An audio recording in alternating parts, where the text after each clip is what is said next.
So welcome to the second video of these, of 3 videos that I'm going to be doing. Today, I'm going to be sorting out.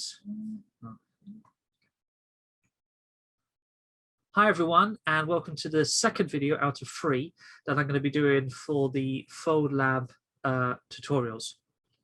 So the first video was basically just going through the tutorials here, but kind of all together really. It took about an hour, I think. So hopefully you've got through all of that and I explained it a little bit more. What we'll be doing today is going through to helpful examples and just going through a few of those and seeing how we can implement them in our game.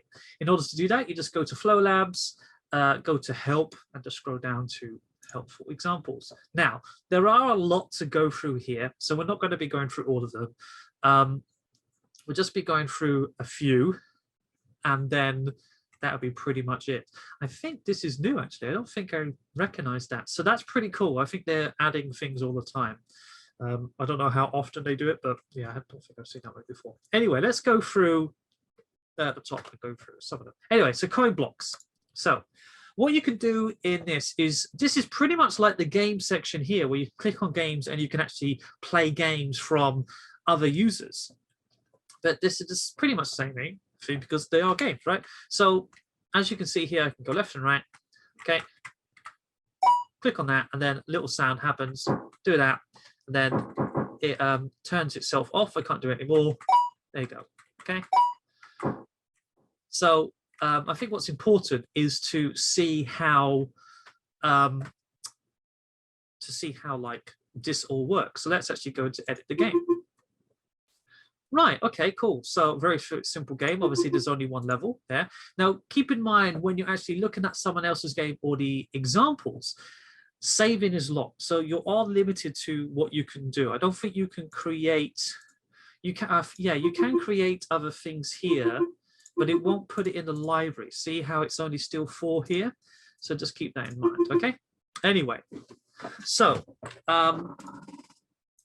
one thing. Yeah, so did you notice that when I played it, it was a little bit of a bounce? See, that's because they've probably put this physics bounce things up. If I put that down there, I don't imagine I would bounce, would I?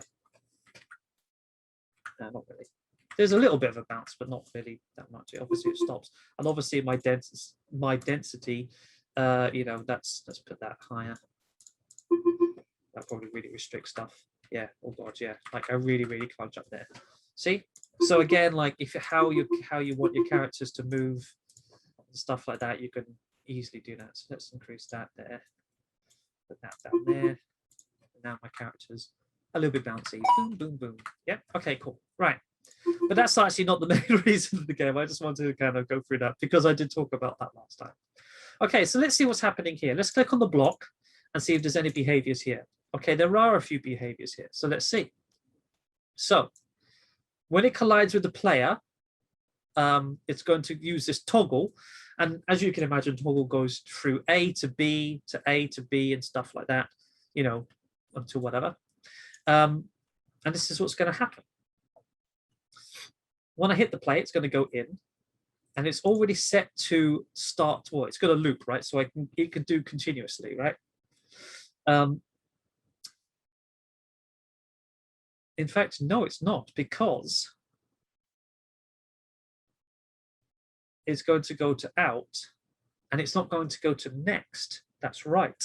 Okay, so it goes in, yeah, hit player. So it's already set to start at 1. So out is here, and it's going to play this sound. Yeah, obviously, if you click it, sounds are you know, they're in here and stuff like that. I'm not going to cover a few sounds because I've kind of done that before. It's in a tutorial, but this is new, emitter. Now, emitter emits, you know, creates something for a short aspect. So if you want like a fireball or some sort of particle, you can do that. It's going to emit a coin. Now, you can emit whatever. You can emit another player if you want, or you can emit another block. Let's do that. Expire after 10, emit force. So that's where it is, its direction. I imagine as well that see how the forward direction is up. If you remember last time in the other thing, the forward direction was right. So if we do emit force and have it as right, it's going to do that. So it's going to emit to right, isn't it? But because it's up, it's going to emit upwards because its normal direction is up. So anyway, it's going to emit a block, which is going to be a bit weird. This is how obviously long how it expires, you know, after 10 seconds or however many frames. Emit the force is obviously how strong it's going to go, and then the angle as well.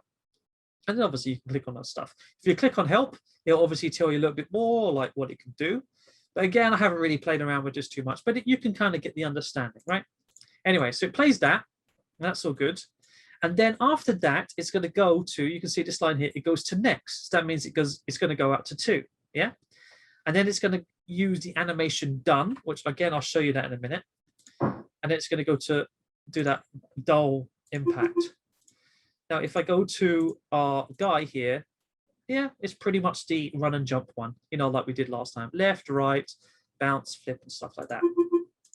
Okay, so we don't have to really worry about too much about him. So about the little sound, again, it kind of does that because it's not really saving. It's just kind of warning you, saying that, yeah, this is not going to save. Okay. Now, if you remember, oh, sorry, not this one. Do you remember last time in the other video, I was saying that this is always its original state, yeah? And then you have animation states.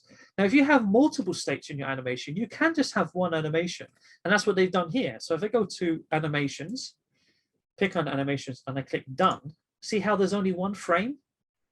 So it's going to stay on that frame because there's only that one, and that's it. So if you have your sprite that has multiple states, you can do that. So maybe if you click it and then it hits break, you can do a new animation and you can do break, you know, call it break or whatever. You can have animations that's run, sprint, and, you know, duck and stuff like that. You know, you can have that all within one sprite. Now, there is one thing I would say that they've done slightly wrong in here. We can change that, okay? Because if we play it, see how it does the block, which was supposed to be the coin before. But there you go. It's pretty much the same thing, all right? Now, when you hit the block, it's still gold, right? You kind of want it to be kind of show, you want it to kind of show the character or the player that you can't use it anymore, right? So this is the only thing, I think out of all the tutorials, this is the only one I would say it's wrong. So we'll click on this here, go to behaviors. Let's code this back to coin. And I'll show you where the coin is. It's in the library, but again, I'll show that. So once you hit it, right, I would say that this is wrong. So 2 was in star, right? And obviously, if you click it, it like loops animation. I mean, it doesn't really have to loop the animation because it doesn't really matter. However, I would say that this should be in 1 because you want it to hit, right? You want all these 3 to activate. You want the coin to activate. You want the it to activate. And you also want it to already show it's done. And then it will go to number 2, which is this one here. And then you just want the sound, the dull sound. And because it's in 2 and it doesn't have next, it's not going to, excuse me, it's not going to go around each time. So let's try that. Sorry about that little sneeze. Right, let's do that. There you go. See? And now it will show. So it kind of already tells a player, doesn't it? Like that I can't hit these blocks anymore. So that's pretty much it for that one. So let's go back to help. Go to help for examples. I'm going to have to do this each time, but it's fine. So we've got that one. Let's do top-down movement. So this is a pretty good one if you want to do, say, a dungeon crawler or something like that. So let's load it up. This is very simple, a very similar one that we've done before. So I'm pressing left and right there, up and down. There's obviously a block there and stuff like that. Very simple. There you go. Okay, so let's see how this works. Now, the first thing you can sort of probably already guess, if you remember the settings here, this is all probably already set to 0, and it has, because obviously you don't want the gravity, you know, to go higher, because it's going to push your character down or anything down. However, you can kind of still have the gravity on, technically, if you want, and then you can have your physics turned off for here, so it won't be affected by gravity. However, you know, there's no real need to have gravity if you're having a top-down view anyway, unless you're doing something really crazy with mechanics. So gravity is set to 0. Obviously, your character is still affected by gravity, but because there is no gravity, it really doesn't matter. Movement is still there, solid is still there, just like the previous one. That's all good. So let's go to edit. Oh, I didn't show the coin in the last one, actually. Sorry, I forgot about that. Just to talk about the coins, it was actually here. So the coin was in the library, which they created. So they've obviously done, you know, they've created something here, done the sprite, whatever, and then deleted it. It won't show up here because I can't save, but once you create anything here and delete it, it will be in a library. So obviously they've named it coin, it's in the library, that's how they've done it, okay? So just to reiterate that point. So you got your blocks, okay? So you got your blocks here and you've got your character, very, very simple. So let's go in to see how the behaviors works. Yeah, really, really simple here. So we don't want it to be, so basically we want to stop, you know, if I were to click on these up things here, it would just continuously move, right?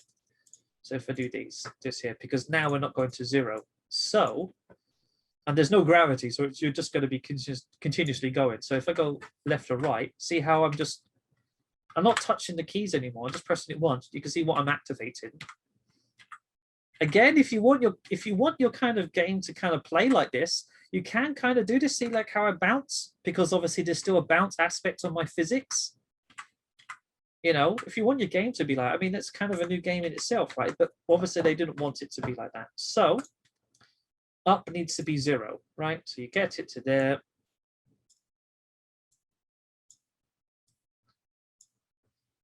Now when I play, obviously it's doing that, right? So once the key is up, yeah, not pressed down, it's going to get 0 and set this to my Y and my X each time, okay? You can see it there. And then obviously down is obviously going it down to the Y axis there. Sorry, down is that one, isn't it? Yeah, so that there. Up is the same, so Y, and then left and right. As you can see, they're grouped together, just again to make your life a little bit easier. You could obviously label these and stuff like that to make your life a little bit easier. But yeah, really, really simple if you want to do this type of dungeon. In the third video, which I did explain in the introduction video, there is a student who did a sort of very basic dungeon crawler, and we had to work out how you would go from, say, this area here, and then you want to go to the next level, how you would then appear back at this level, because you kind of need to tell the game that. And there isn't like a very simple way. You have to spawn the character in that area, but we've done it. We were able to do it. So again, I'll explain. Anyway, so that's pretty much it for that one. So let's go back to help, and we'll go back to helpful examples. Now, switches, really, really important switches, because, you know, if you, this is sort of, again, this will be shown in my third video, which is Catman. But if you want something to trigger, so again, it would be a really good idea. So as you can see here, I can't move back, I can't move beyond this block here, but as you can imagine, oh my God, why can't I jump? Oh, okay, just, right, we need to, again, the game isn't perfect, all right? So we need to let's reload that. And yeah, it will send them, what we're gonna do, it would be looking at messages. So can I jump? Yeah, thank God, okay, cool. So let's do that. So jump, obviously, once I hit this, it's gonna change its animation, yeah? Does a little sound as well. It's going to destroy that block. We want to go to the door, but we can't go through the door because we haven't got the key. So hit the key, opens up the door, and now we can go through to the second level, okay? So let's see how that all works. And then let's go to level 1. Now, the reason we can go through this door, because it wasn't solid, okay? Because we can go through it, all right? So again, just keep that in mind. Also, you have display order as well. It kind of, obviously, the higher you are, the, you know, higher numbers will be in front of other numbers, okay? I wouldn't be surprised if this is number 2. Yeah, of course it is, yeah? So there you go. Anyway, so let's have a look at this, right?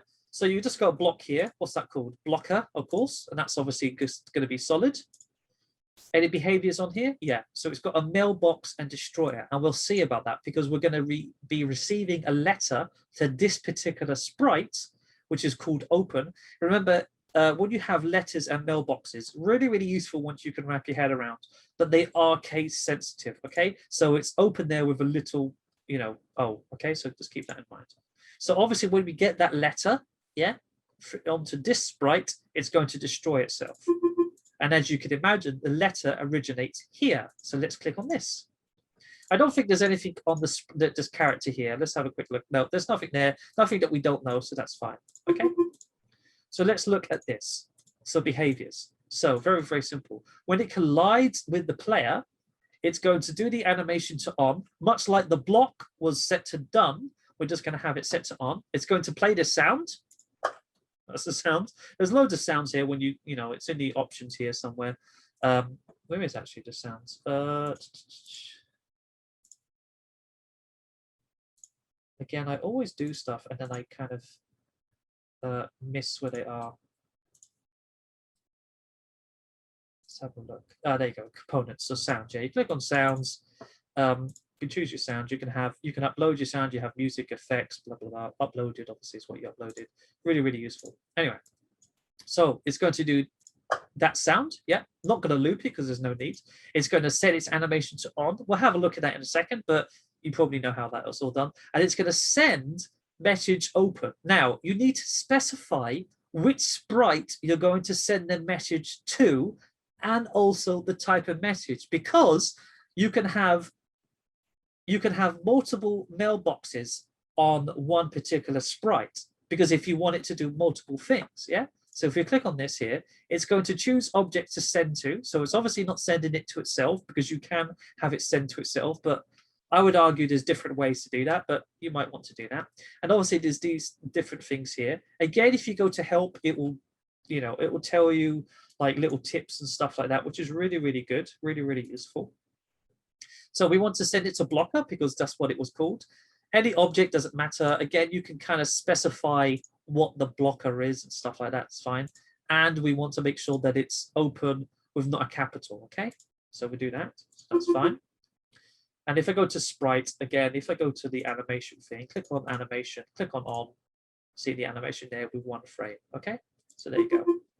So you know that now that once you hit the collision on that, it's going to turn it to on. It's going to send the message to blocker. Blocker is going to destroy itself. So now that's all done.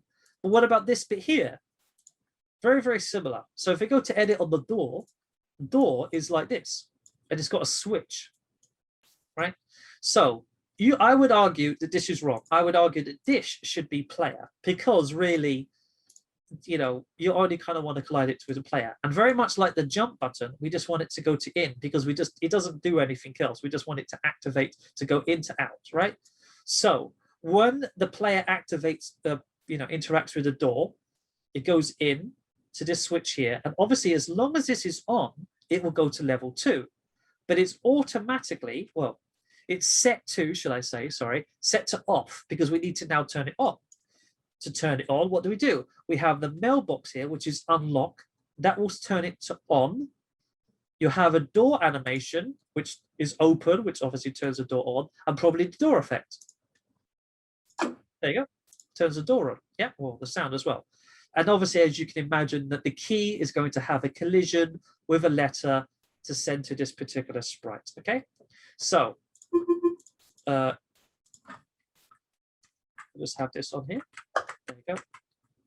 Like I said, we're colliding with the door. We actually are activating that switch there. Let's just move this over here just to show you. Oops, sorry. Let's go back here. Behaviors. Move this. And let's have this behavior here so I can show you. So if I press play here, see how it's going to, like, it is colliding. See how it does activate, but nothing's working because it's turned off. So in order to do that, we need to go and get the key, which is unlock, if you remember, which is here. See, unlock, no capital. You can have the capitals if you want, but again, like I said, it's case sensitive. And this should be very simple. Yeah. Collides with the player, sends unlock to the door, which is what this sprite is called. We didn't check that, but I imagine it's called door because what else is it going to be called? And also it destroys itself, much like we did in the bone in the first video, okay? So you can't keep on unlocking the door, right? Because you want to do that. So now, once you do it, you'll see this activate. Activates, destroys it, sends a message to unlock to this door. And now you can go to the second level. And now you've got a very good understanding, hopefully, of the basics on how to go, obviously, to the next level of stuff, which we did cover in the previous level. But now you can have your mechanics a little bit more. You can have like little locks and stuff. You can have keys and stuff with it, with your game, which is really, really cool. Okay, so you've got all of that.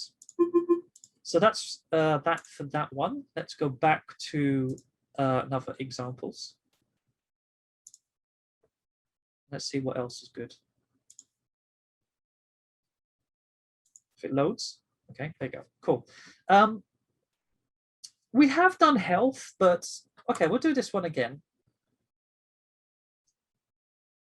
Now, last time what we did is we did health, but we did with numbers. You can, if you want, do it with a bar, which is, again, you know, slightly different if you want to have that. Okay. Very, very similar like we did in the previous one. I don't know why health is down here. I don't know, just sort of a weird bug. But let's have a look at this. So this is all within this sprite here, because if I you know, you can kind of tell if I move the sprite across, this all disappears and it moves across over there. I don't know why that's happening. Anyway, is there anything on the spikes? No, there's nothing on the spikes, and I imagine there's nothing really else. I imagine that these are called spikes. Yeah, of course. Right. Oh, a bit too quick there. Cool. Right. So let's put that here. We've got a normal run and jump here. That's fine. We got a once, which again, I was saying before in the first video that you kind of have this once in the game, so you kind of know the value. And it's getting this health. So this is the main health here. So this is what we had before, which was free. And then getting a spike, which is hurt or damage, which was -15. I think we just had it as 1. And then we've got the bar value here, which is something else. We had this at normal value. We just had this as a value thing. So what we did is this is its current, well, its current value is 110. I don't know why that is. You could put that to 100 because that's what it is, right? And its max value is 100. You've got a frame and stuff like that, okay? So 100 is going to come out of here and going to go into this. So it's going to make it its max value.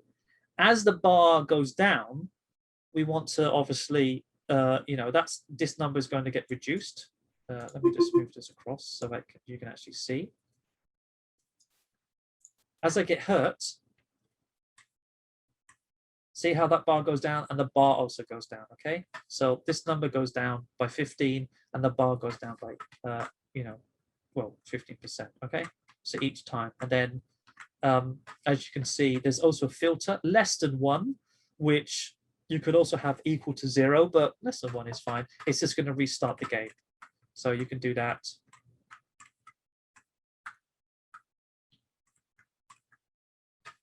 And probably the reason why I can actually walk along the spikes is because it's probably, I don't know.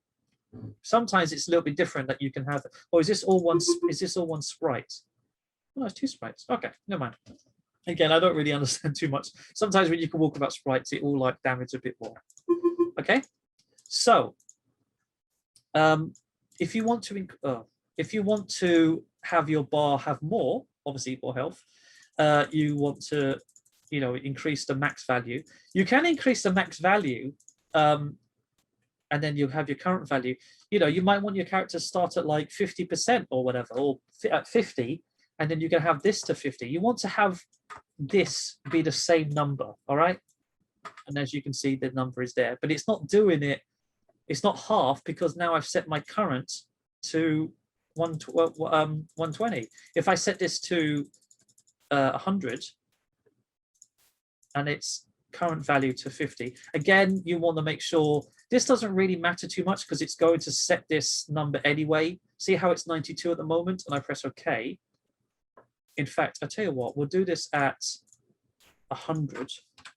let's do this at 90, yeah, and we'll set this down to say 20, which is really, really low. But it's but once when the game is set, you know, played, it's going to get this 90 and it's going to put it up to a 90. Oh, and it didn't do that. It's also not. It's also not showing my.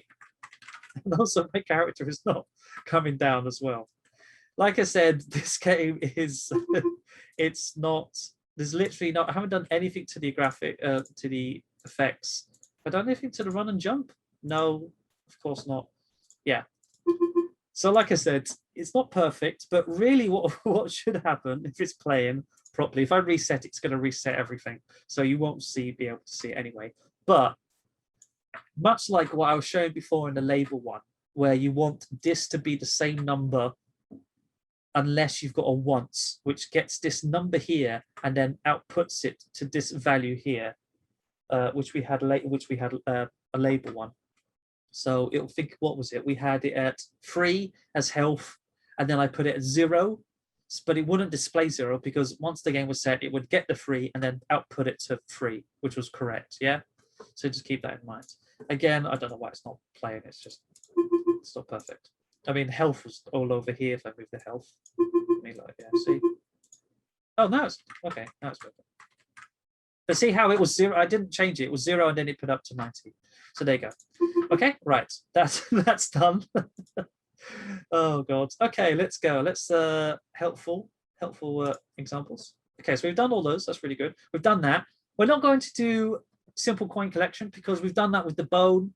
And again, that will kind of go to the health. You've got coin new level, which basically once you get all the coins, well, actually, I'll show that really quickly because it's relatively easy.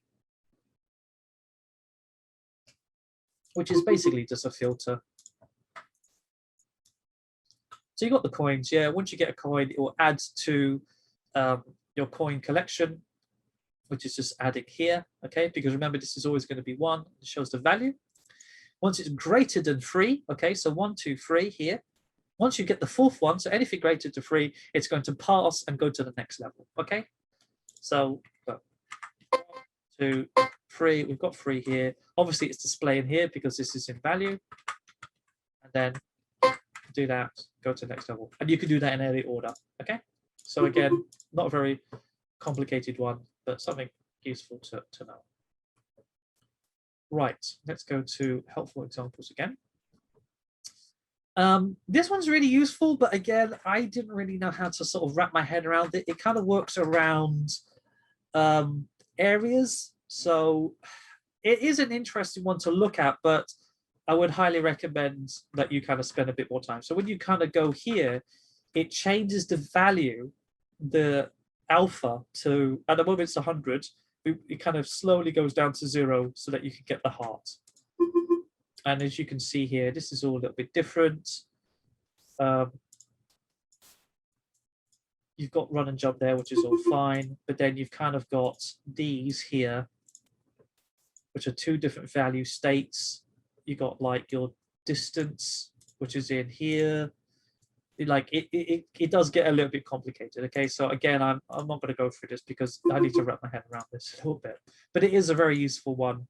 There are actually, to be honest, they're all pretty useful. But this is one that I would say spend a bit more time.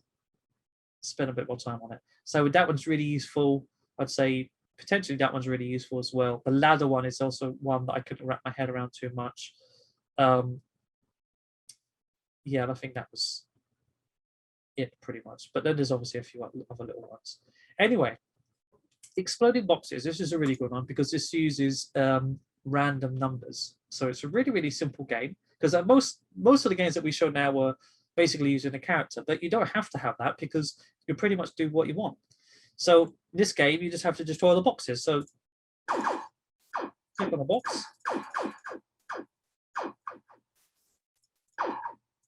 And there you go. And that's it. So block destroyer. So let's see how this works.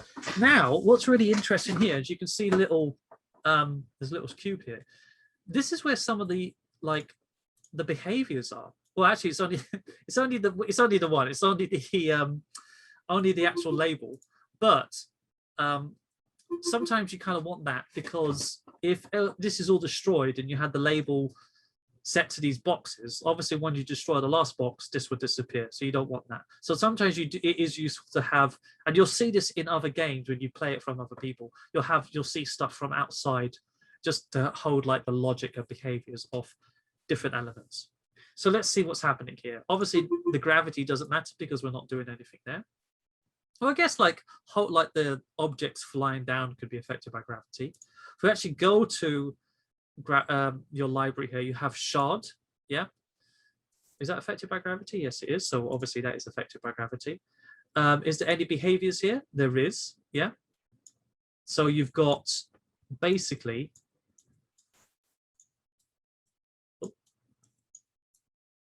once it is activated, once it is created, yeah, it's going to pick a number from 180 to 360. Yeah, and it's going to set its rotation to that number. So between that, so that's its rotation. It's going to get the number 2, which is how much force it's going to have, and it's going to go forward. All right. So that's what's going to happen. So it's going to pick a number from here to here. It's going to set its rotation to that, and then set it to. Obviously, if you want it to always be in one direction, you can do, but we want to have a set of randomness to it. So that's the first thing when the shard is created. But how is the shard created? Well, much like the coins and stuff, we need to have an emitter. So we click on the block here. So once the mouse is clicked down over this sprite here, we want to destroy the sprite. So it'll destroy the block. Yeah. It's going to play this strange sound. Yeah. And it's going to have this repeater thing. So this will always kind of repeat. Okay. So you want to have at the moment, it's going to repeat 5 times before it finishes, okay? So it goes in, it's going to repeat 5 times when it spits out, yeah? And each time it spits out, it's going to go from 0 to 360, yeah? And that's going to be the angle, which we've already got a rotation, so it's already going to rotate, but we want the angle as well, and we want it to emit, okay? So it's going to emit the shard, and the angle is going to be 0 to 360, okay? And then it's expire over like, 18 seconds or 18 frames, whatever it is. A bit force is obviously how fast it goes out. And then you've got a bit angle, which is already set there to 165, but I think it's probably going to take this number here to the angle because you don't need to have to 2. I don't know what happens really. Oh, I guess you've got angle is independent. Again, like I said, I'm not an expert, but I would argue that this number is going to override this number because it's going in. But it might take some of this element. It might be adding onto this number or something like that. So anyway, as you can see here, and you'll see 5. You'll see 5 shards come out because it's going to repeat 5 times. So click on this. Well, it is quite quick, but yeah, you'll see 5 emit there. So 1, 2, 3, 4, 5. Yeah, see how it was like that. 1, 2, 3, 4, 5, and there was one down here. There you go. Obviously, you can change this to 2. And there's only 2 now. See, only 2. Yeah. So very, very simple game. If you don't want to have a platformer, but again, it kind of introduces you to the random element, which is quite useful, for some of the games that you might want to do. So now you're already kind of picking up a few good elements of behaviors that you can try to make for your game. Like I said, this is what I said to my students. I wouldn't kind of go in thinking that you're going to make like a Pokemon type game, straight from the start, just because it'll just be insane. You kind of need to know how to like crawl, then walk, and then run. Okay. So enemy movement, really simple. This one's a very simple one. Enemy goes forwards, hits something, and then flips back. And this is where the toggle thing comes in, which is really useful. So do you remember, again in the first video, its forward direction is going to be right, and then we hit left, and it's going to flip it. Yeah, so it won't flip again if I keep going left, and then it will go back to its original orientation, or its flip, when I hit the right button. Okay. This is going to be hitting, it's going to be toggling when it hits the block. Now you could have it set up so that Once you do this one, you have flip and then have it here. So it goes and hits it, it'll go back. But really, it's just extra work for you. You don't really need to do that, okay? And then obviously if you hit the character, it'll probably reset. Boom, yeah, resets. So let's have a look at this. Behavior, yeah. Once you hit an enemy, it's going to restart the game, okay? And obviously, once you hit the enemy in any of these locations, it's going to restart the game. So let's actually have a look at the enemy. Enemy just has a standard walk cycle. If you go on here, go to walk, it's got a standard walk cycle. Yeah, that's its standard walk cycle. Let's go to edit behaviors. So once when the game starts, it's going to loop this animation because they're always constantly going to be walking. Yeah. And this is all. So this is once when the game starts. This is always happening during the game. Okay. So this is just always going to be happening, and it's going to constantly be getting free, and it's constantly going to be going forwards. Okay. And remember, the default for when you do a sprite, it's right. So the forward is going to be right. Okay. However, when you have a collide and it's going to flip, it's going to toggle its forward direction to left because it's toggling, right? So hit anything else.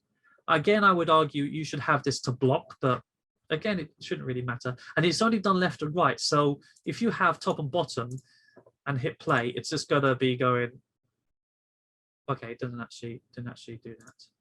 Again, I would argue sometimes when you do it, you hit the bottom, like when you hit this other block, it's like another, it counts as another collision, but as it's doing left and right, that's probably right.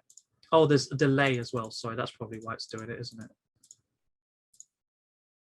No? Okay. Let me try to see if it works or not. So anyway, so you got that. You got the repeat delay, how long until it repeats. So yeah, that's pretty much it for that one. You got left and right there. You can make the character a little bit more interesting where you can have sort of a Mario type game. So you can have collision, have another collision here, have the collision with the player, and then you could have, where is it? Destroyer. So once it hits the player from the top, you want it to destroy itself, and also you can have a sound. Let's have a sound. Let's have an effect. Where would be a good one? Yeah, cool. Let's do it with that. Play. Okay. So once the player hits it from the top, it's going to destroy itself and do a little pop sound. But you also need to change the player because we've got the reset thing here. So we want to have this as well. So we want to go this left and right. Okay. So hopefully, I've done this from bottom as well. Oh, sorry. Yeah, that's fine. So hopefully I can do, there you go, see? But obviously I hit it from the side, wouldn't I? So there you go, boom. Oh my God, this is so bad at this game. Come on, there you go. Can I fly? No, I can't fly. But yeah, you get the idea, right? Okay, cool. Obviously, you're a lot better than me. Anyway, so you got that. Right, let's go back to, not games, sorry. Let's go back to help. Let's go back to helpful examples. See what else is there. So that was a really useful one. This is a really useful one here. Enemy chase a little bit more advanced, a little bit more sophisticated stuff, which obviously it tells you there. But this is a really good example of like a chase thing. So again, if you're in a dungeon, you want the enemies to chase you. It's really, really good. I will say this. There is a game that I've done this a few times, and this doesn't work. It does work sometimes, and then when I reload it, it doesn't work. So I don't know why that is. It could be a bug. It could be literally something that I can easily miss. But yeah, it's really, really annoying. But as you can see, the little spaceship follows me around, okay? So let's see what's going on. So is there anything in the behaviors for this? No, pretty much similar to what we were having before, where up, when the key is up, it goes to 0. So that means that we don't move because it's a top-down view. And obviously you've got the velocity there. Gravity is probably set to 45, but it doesn't matter because I imagine this is not affected by gravity. Yeah, that's fine. So let's have a look at the spaceship and see what's happening here. Okay. So we've got an auto start, right? Now, once you do a timer like this and you have this set to out, for example, it's going to do, have an auto start. Sometimes it doesn't always do that. Sometimes it just does manual start, which is really annoying. So what you need to do is you need to have it set to itself and then delete it, okay? Like I said, sometimes you might do it like, have it already set like that, it does auto start there because it's behaving itself. But when you do, like I've done it with my own game, and there's nothing here. So you need to make sure that this has auto start if you want it to auto start, of course. Let's do that, let's delete that. So auto start, let's have a look. So this is repeat forever. Every 1/10 of a second, obviously there, it's going to activate. And it's going to get this number here and go forward, right? But how do we know where to point it? And this is where the extractors come in, okay? So every 1/10 of a second, it's going to get the X. Again, we can get the X, the Y, the alpha, the rotation, the velocity and stuff like that, the ID. But again, you're starting to get a little bit more advanced here and stuff like that. So we're going to get the X, which is left and right.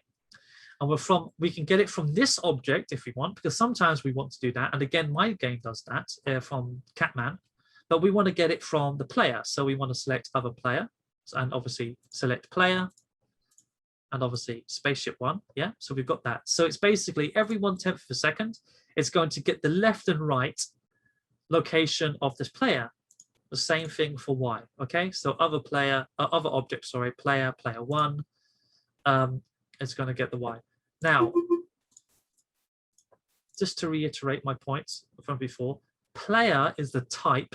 Player 1 is the name, okay? So if I have multiple players, it would be player 1, player 2, player 3, whatever, but they would all be player as a type, okay? So remember, that's just the name. And obviously this is called object 2 because there's only 2 objects in the library, okay? Let's go back to behaviors. So once it's got that, we want it to point at, there's nothing here, so we want to get the X to X, obviously, other X, other Y, to Y, and then it's going to point. So it's going to have that forward direction to that location, okay? If you want your spaceship to always know where you are, you can reduce this down. And like it knows exactly where you're, like it's really, really on the tail there, yeah? If you want it to be a little bit slower, obviously reduce that number there and it goes a little bit slower. So even though I move around, it knows where I am. Or what you could do, you're going to have 3 or whatever, 4 there, then increase this to say 10. See how I can like move around a little bit.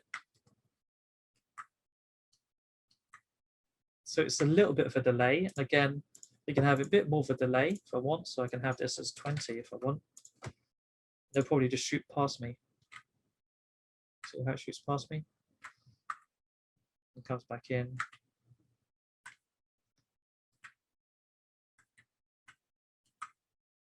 What you could do, again, to make this game a little bit interesting, you can have this down to 1, have another number. Actually, no, what you could do is to have this to here. Oh, no, you can't, sorry, you need to have another number. Let's do that.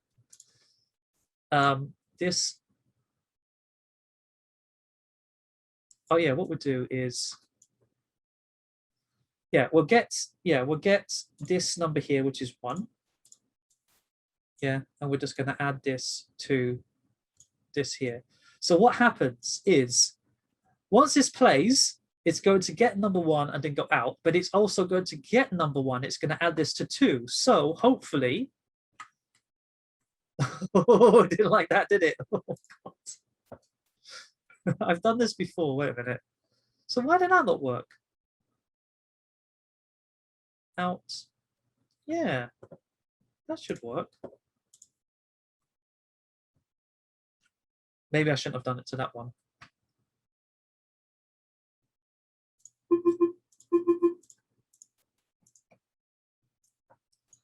So, a minute.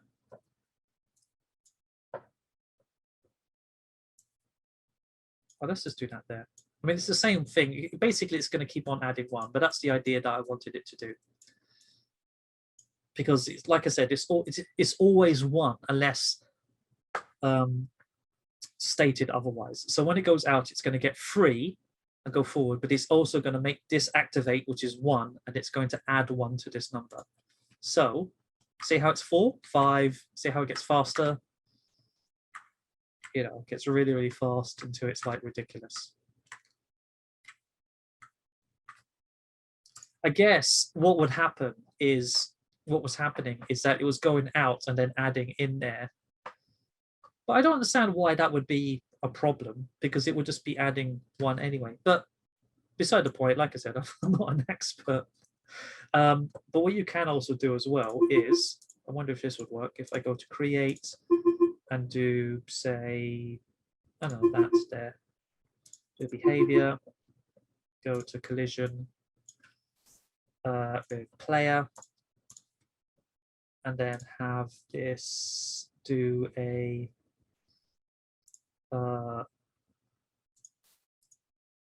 mailbox, a message. Oh. I'll send this. I would do a hello. We'll set it to hello, but you obviously you'd call this. I'm going to call this reset. Do it to spaceship. Yeah, that's fine. And also destroy itself. Yep.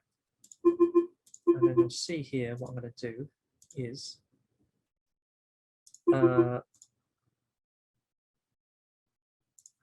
sorry, we need to do something else. Sorry, we need to have a number before. Set this down to 1. So we're going to get this number and then send that number, because it's going to get this to send. And then go here, behaviors. You can probably maybe guess what I'm going to be doing. Hello again, because it's already there, and have it to set. Okay. So the idea is, hopefully this works. See how it gets faster. And obviously, if I want to reset it, I go here, sets it down back to 1. See? Because, you know, we did the message. Obviously, it's going to get faster again. But we did the mailbox and letter and sent it to that object, very much like the door. And see how that was very different to what we were doing, you know, before with going to the next level and opening things up. You can start to do stuff like that with your game. You know, you can have elements where, you know, it adjusts the game. You can have it pause, for example, if you want to. Obviously, I've got the timer set to quite long, you know, quite fast, well, here. But, you know, you can start to make it more complicated. So you can, there you go. You got a simple element there. So let's have a go help and see what else is there.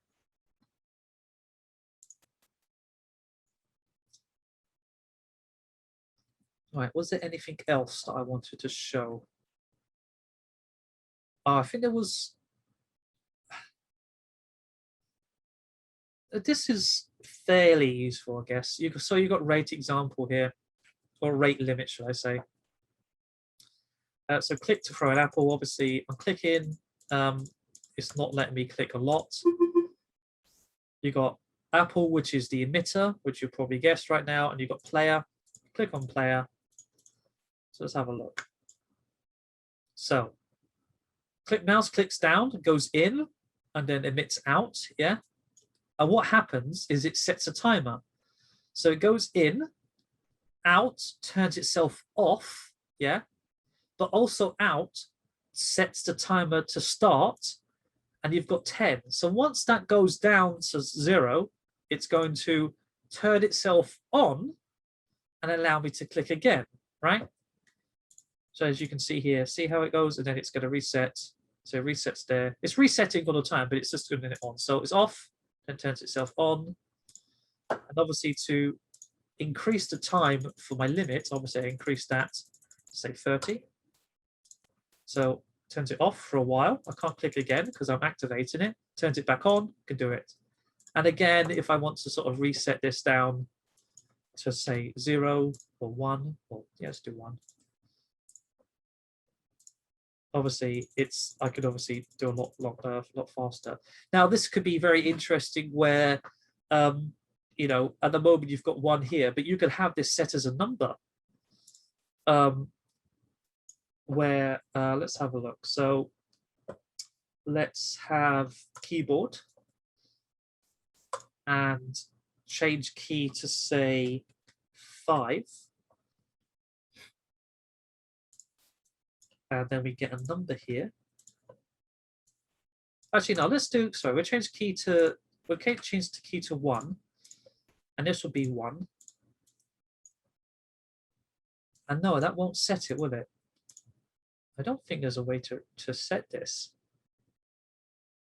Oh, you would have to start going to delay and stuff like that, which again, I don't really know too much.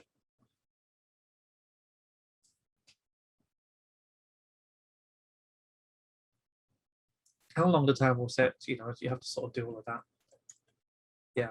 So I thought I could set this number to this. So the idea was that you press 1 and then I would have this number quite high. And then you can do that, but you can't. So you would have to kind of,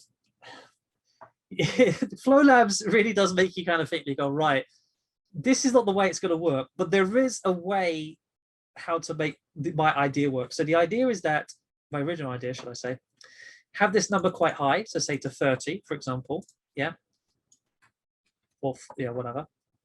And then if I press 1, it takes this number here and then puts it into 1 here, so that the switch would be like basically be as quick as 1. However, I would say that what you would need is some sort of like filter, so that you would probably have, like, if this number is more than 1, or sorry, 2, it would activate this. If it's less than 1, it would activate another filter. It would fail or pass or whatever you want to do, and then it would activate this way. So yeah, again, like I said, you have to kind of wrap your head around and experiment. I'm not going to do it now because that would take quite long, and I know what I'm like. I try to work too much, and I kind of want to get through the examples. But yeah, you can, again, like I said, just play around with it, make mistakes. That's how I've learned. But at least that tells you, for at least that example, how to do rates and stuff like that with the delay button. We've already played with the timer anyway. There is one last one, I believe. Well, I could do sword example. I mean, it's very much of an emitter, which is, this is the emitter here. I won't go actually. Oh, actually, I'll tell you what. We'll go into it, but we won't go into the actual the edit game bit, because I think by now you should kind of get a good idea. So as your character moves up and, oh my god, it flies. So press spacebar, and emits the kind of switch, and obviously as it hits this enemy, it makes a sound. Okay, so obviously you've got collision with the actual sword element, which is emitting. That's a whole animation, by the way. This thing here is a whole animation, and it emits to the right. That's emits forwards. Okay, so you've got that there. So that's it for that one. Again, I just want to go to the last one because I think it's really, really useful, and it's one that I've used a fair bit, which is the cat one level, which is your player select. This one here. This is really useful. So this one got, like, I had to wrap my head around a little bit because I made a few mistakes, but hopefully it doesn't do it so long for you. So you got pick a character, right? So you've got 2 cats and you've got 2 dogs. Okay, so let's say, I don't know, let's do our dog that we picked before. Pick the dog. Now we can move the dog. Okay, so really, really simple. If I reload the game, I pick a cat next time, for example. Once it loads, pick a cat, loads the cat. Simple enough, right? Let's look at the let's look at the thing here. Now, this is actually where we play the level, and as you can see, there's no cat here. That's really important because you don't want to have something set in from your library and put here, because it's going to load up automatically. You want it to be from the previous screen, the previous level, to kind of define that. And that's all in this little smiley box here. You'll also see in library that you've got cat select 1 two and two and dog, and you've also got player, right? Now, player parent is where all your behaviors are. Okay, so you've got your run and jump and your camera set here, but you don't ever see the woman sprite being used. That's because in our actual players, player 1, 2, and 3, and 4, they've been selected as your parents here. Okay, so you want to have this selected. If you've got like a character select and stuff like that, you want to make sure that your parent is selected to the one with all the behaviors. Now, again, I will explain this in the third video, but not everything transfers over. Like, I don't think labels transfer over. There might be other elements as well, but movement and camera does. Okay, so we've got that. It's got that a dog there. There's nothing actually in behaviors of the sprite, by the way, because again, like I said, it's all in parent. So let's go to the menu select or the other level. Yeah, and you've got this here, right? So let's have a look and see what's going on here. This is just moving around. You've got your, okay, that's the first one that's obviously got the label selected. But let's have a look at this cat one. So what's happening here? So obviously you got the label here, which that's fine. So if you press 1 on the keyboard or you press down over the sprite, it's going to get this number 1 here, which we did show previously, and it's going to send this to player select, okay? And it's going to go player controller, okay? Player controller is here, okay? This is player controller, okay? And also what's really important is this is keeping between levels. Normally it's reset on level start, okay? You don't want that, reset on level start. You want to have this to keep between levels. If you don't want to do that, you have to go into like save states and stuff like that, which again, I'll try to go into the third video, which I've done. But if you've got multiple save states and stuff like that, you don't really want to kind of have them conflicting. So you want to have it keep between levels. And as long as you have it outside here, it's fine, right? So number 1, so obviously you select the first cat, which is number 1 here. As you can imagine, this is obviously number 2. Sends it all up to here. And it's always sending to the player thing here, but it's just sending different numbers, right? Yeah, different numbers. Obviously, this is number 4. Cool, right. So you got all that here, but we're still on the first level. We're still in the menu. So how do we get to the second bit? Well, this is where the player controller comes in. So let's have a look at the behaviors. As you can see, this switch is off. Okay, so that's that's what's happening, right? And this is going in. Okay, so it's getting this number because we want it to get this number, but it can't do that because it's off at the moment. So when it loads this original game, you'll see this activate. See how it activates, but it can't get this number because nothing's happening, right? So once we pick the character or player select, remember the 2 sprites here, player select, which are the 2 cats here and the 2 dogs, and the actual player for those sprites, okay? And that's in library here. I've done this where a student have done this as they've kind of set it all as 1. You kind of need to do it as 2 because it will get too confusing otherwise, because this will have a set of behaviors and this potentially could have another set of behaviors if you want, say you want your dog to run a little bit faster and your cat to run a little bit, to jump a little bit higher, you want to have behavior set in that, okay? So let's see. You got those letters that are coming to your player controller. It's going to here. Once that's happened, it's going to activate level 1, okay? And then this is going to trigger again on the next level. This little button here, this little devil button here is what messed me up each time, because this wouldn't activate and it wouldn't work. All this here wouldn't activate because I haven't selected this button here. This is restart on level start, okay? So let's just do this here. So let's pick the black cat here, right? So as you can see, that activated, nothing happened. So let's click this black cat here, goes to level 2. You can see this activated, so level 2 here. This obviously resets because it doesn't really need it anymore. Actually, I don't know why this didn't keep to 2, but I guess it doesn't really need to. But you'll see it got player 2, well, from the player select cat.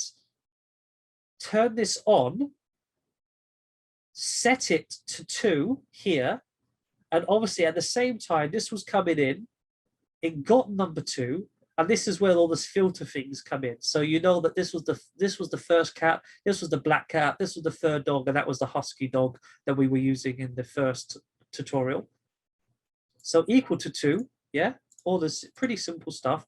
And then spawn is the location. Okay, so it's going to spawn player 1, which was the orange sort of ginger cat. Just player 2 was obviously the ginger cat and stuff like that. And it will just spawn in this location. I will say this for Flowlabs. This number here is not the same as these numbers here, because you think like, oh, okay, this block here is -1, 11, right?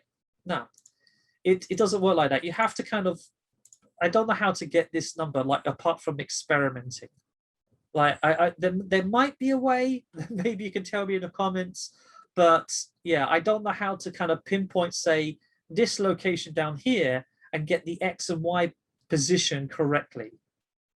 I don't know how to do that. So again, when I was doing stuff and I experimented, I would kind of just put a number in, see if that worked, and then kind of run it through and see if it spawned in the correct X and Y position.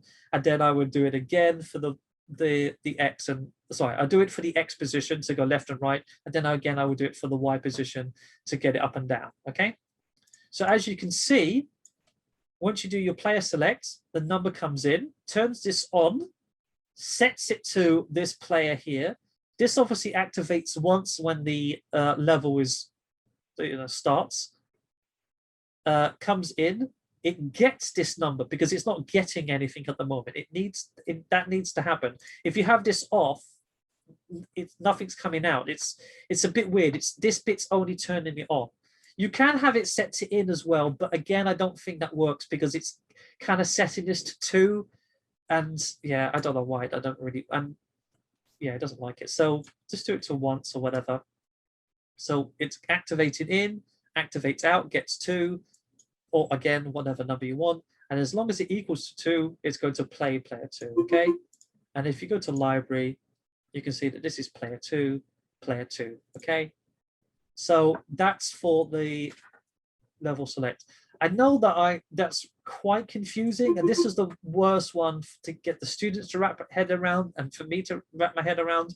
But honestly, if you kind of look at this a few more times and kind of understand that once you select one of these, it sends the letter out to player select, which is this thing here, which is the player controller, yeah, and sets a number. It receives it, sets the number here. Obviously, when it also receives it, it's going to go to the next level anyway. Then once it does that, it's going to turn itself on.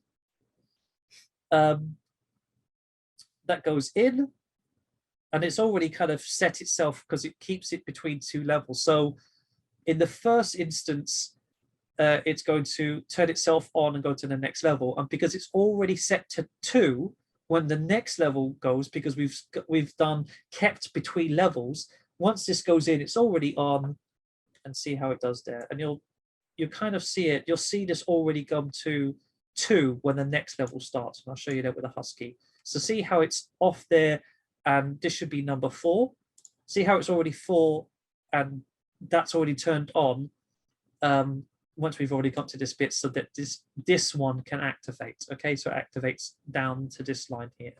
Okay, so with all that being said, that's it for the examples that I'm going to be going through today.